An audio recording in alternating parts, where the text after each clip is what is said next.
إذا ما قال لي ربي أما استحييت تعصيني وتخفي الذنب عن خلقي وبالعصيان تأتيني فكيف أجيب يا ويحي ومن ذا سوف يحميني أسلي النفس بالآمال من حين إلى حين وأنسى ما وراء الموت ماذا بعد تكفيني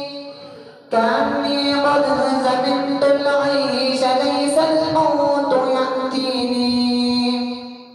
وجاءت سكرة الموت الشديدة ما سيحميني أسلي النفس بالآمال من حين إلى حين وجاءت سكرة الموت الشديدة من سيحميني نظرت إلى الوجوه أليس منهم من سيهديني